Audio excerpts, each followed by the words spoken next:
Hi, welcome back to Math 533, Topics in Euclidean Geometry. In this video, we're going to see the first of the theorems that we will cover in this class that is a theorem only of Euclidean geometry and not a theorem of neutral geometry. So actually what we're going to do is we're going to look at the alternate interior angles theorem. And what's interesting about the alternate interior angles theorem is that it is, in Euclidean geometry, it's an if and only if statement, whereas one direction of the implication is a theorem of neutral geometry, but the converse is only a theorem of Euclidean geometry. Okay, let's take a look at the alternate interior angles theorem.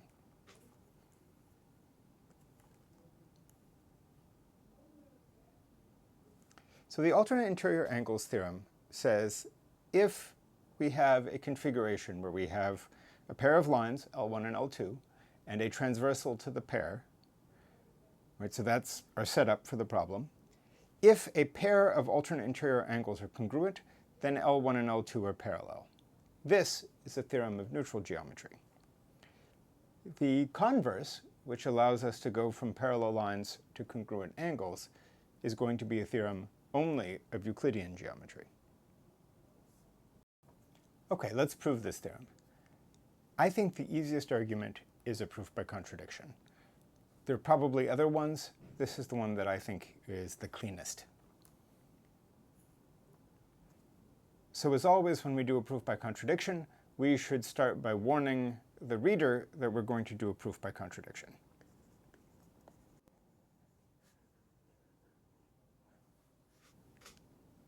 In a proof by contradiction, we need our contradiction assumption. So we're going to assume two things. We're going to assume the hypotheses of the theorem, and we're going to assume the negation of the conclusion. So we assume we have a pair of congruent alternate interior angles.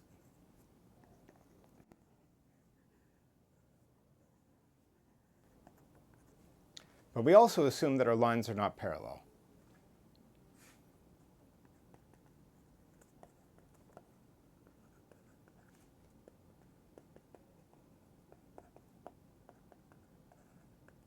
So we assume L1 and L2 intersect in some point, and we're going to name that point Q. Okay, let's draw a nice little figure here, actually maybe a nice big figure here, to represent what's going on. So I start with my transversal T. I have my line L2. I have my line L1. This is the point Q. This is the point P1. This is the point P2. And we also have that the angles I've indicated in red, that's my pair of alternate interior angles, those points are going to be, those angles are going to be congruent to each other.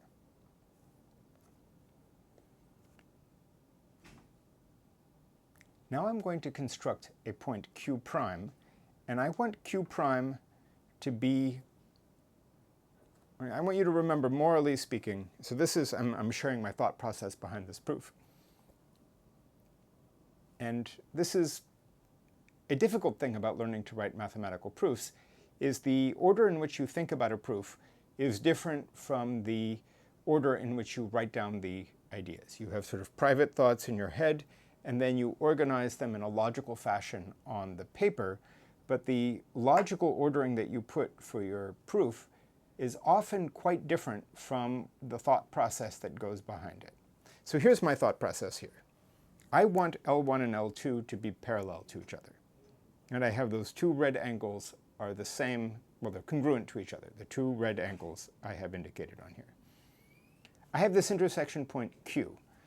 What I want to get out of this is that there has to be another intersection point Q prime on the other side.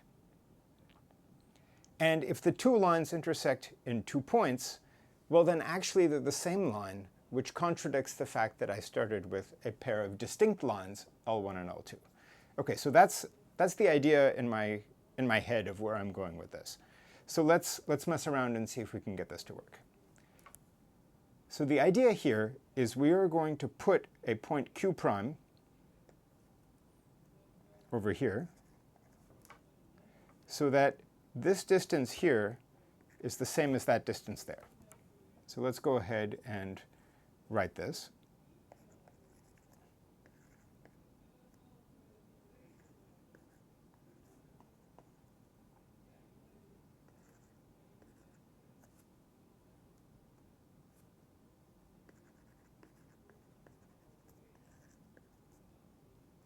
So we're saying Q prime is opposite P2. So P2 is between Q and Q prime.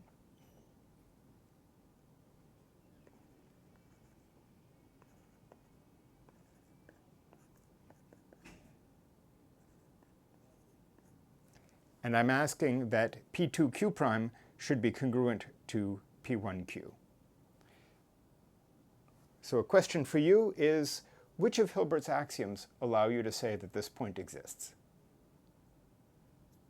Right, so that's worth thinking about. OK, now that we have this, what I'm looking for is I want to study this triangle right here.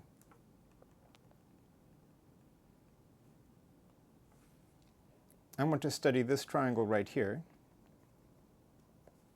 P1, P2, Q prime, and I want to compare it to the triangle that I have on the other side, which is the triangle here. And I want to try to set up a side-angle-side correspondence between those triangles. And if you look at it, that side is in common between my two triangles, so that's great. This side is congruent to that side by construction, and the angle between is congruent by hypothesis. So we're in the right setting to use side-angle-side. OK, so let's go ahead and write this down. Let's compare our two triangles.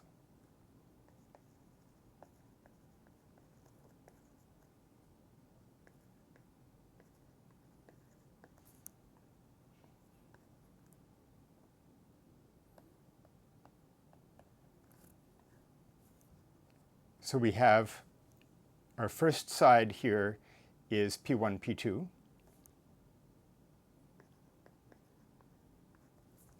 Then the next angle we have is angle P1, P2, Q prime. And then the last side I have is P2, Q. And then over here, I'm going to go through side angle side also. So here in order I have P2, P1. Then I have angle P2, P1, Q. And then I have side P1, Q. And we notice the first two are actually equal to each other. These are congruent by hypothesis. And these two are congruent by construction. So from this, we get by side-angle-side, our two triangles are congruent.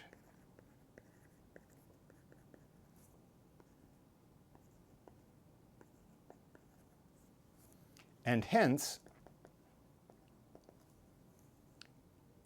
the angle in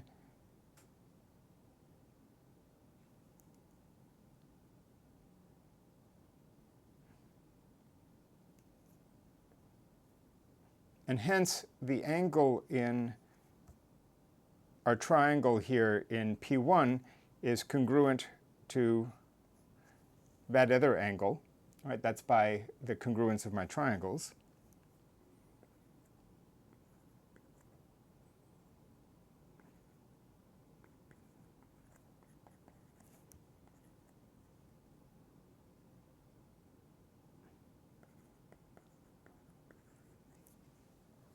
And by the congruence of my triangles, I get this. But we also have, I guess now we need an auxiliary point. So if R is on L1, so that R, P1, and Q are in that order, so I'm putting a point R over here. The point of R is just to be able to talk about the angle. We also have that angle Q prime P2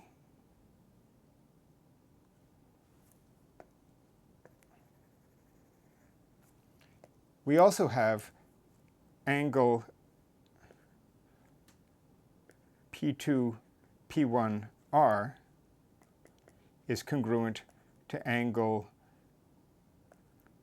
P1 P2 Q. So why is that? Let me let you think about that for a second. So these angles are congruent because they are supplementary to congruent angles.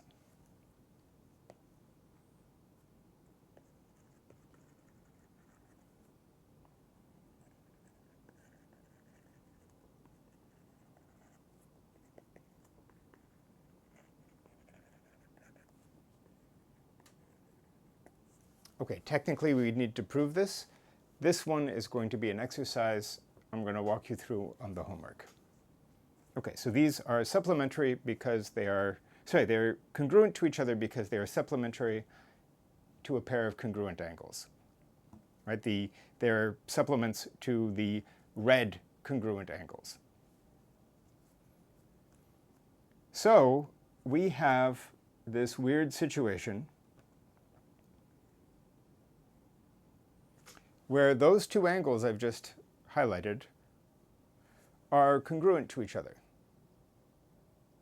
Right? Because they are both congruent to the purple angle that I have P1, P2, Q.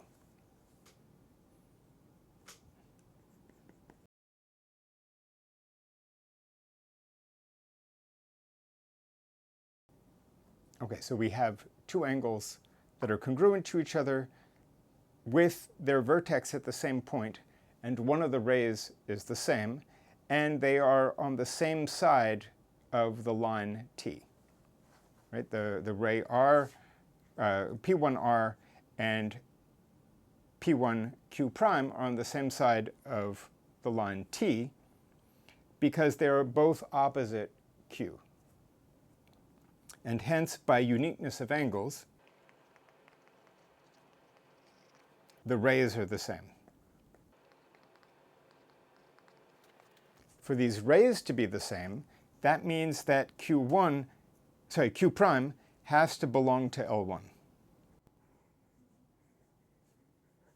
And this gives us that L1 and L2 intersect in 2 points.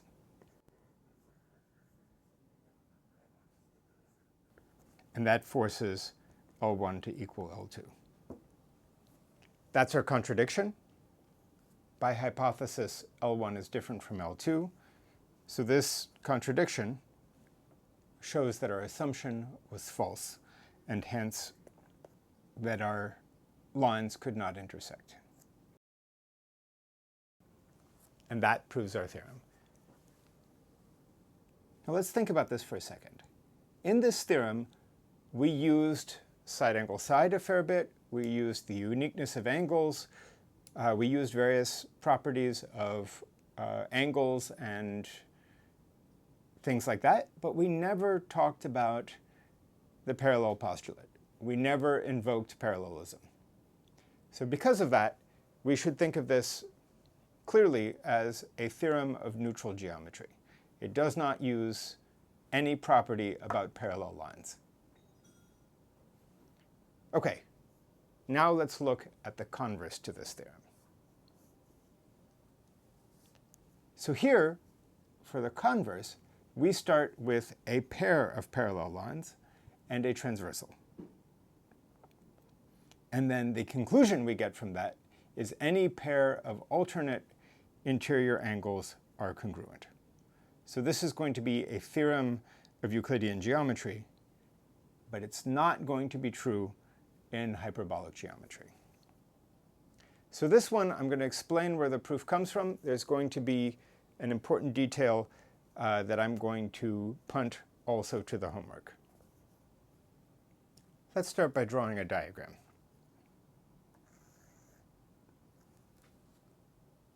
Here I have my parallel lines L1 and L2, and the transversal T, and the points of intersection. We're going to throw on some extra points here so we can talk about the alternate interior angles easily. So let's go ahead and maybe call this point here R1, and I'm going to call that R2. So our goal is to show that these angles that I have in red are actually congruent to each other. That's our goal. And now we're going to use a beautiful trick. And the beautiful trick is the following. We're going to construct a new line with the property that it's incident to P2, and I want the angle at which it hits T to match the red angle that I have over here for L1.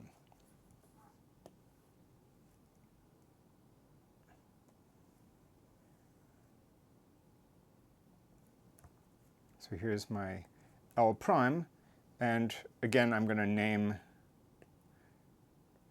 a point on it. Let me call it R prime.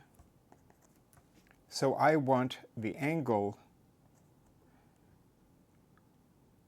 P1, P2, R prime to be congruent to the angle P2, P1, R.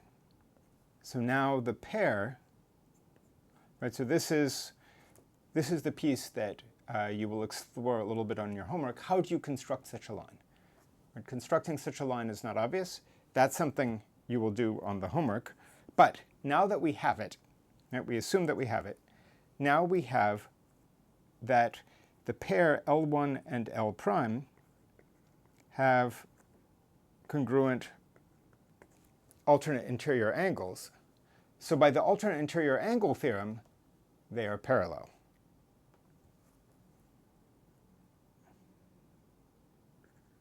I abbreviated the alternate interior angles theorem as AIA theorem.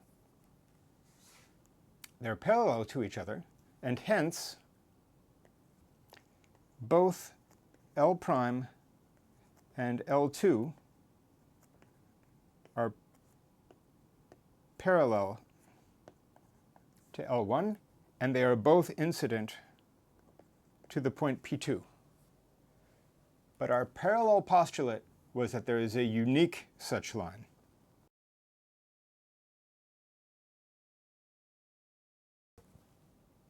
I have two of them, but it has to be unique. The only way for that to happen is for them actually to have been the same.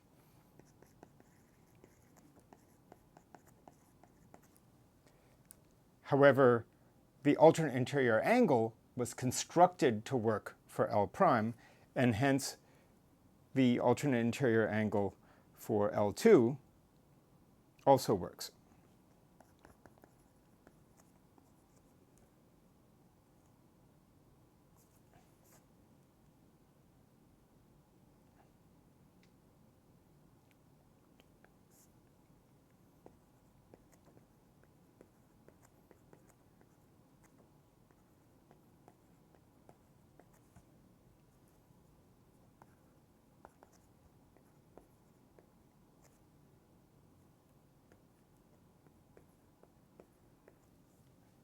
So the alternate interior angles are congruent, and we've proved our theorem. I love this converse to the alternate interior angles theorem.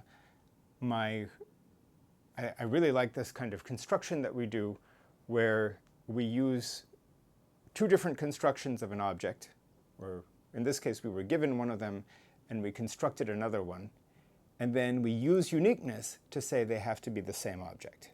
Right, so we have one object, we want to show that this object has a property We construct an object with the property, show these things have to be the same object. And hence, the one I started with has to have the property essentially by the uniqueness, right? So we're leveraging uniqueness to get the property.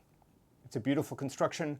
We're going to do this kind of idea many times in this class, and it's kind of similar to what we did in our proof of angle-side angle. If you zoom out enough and think about it, not too caught up in the details, but just the way that we just construct an object on top of another object and show that they actually have to be the same.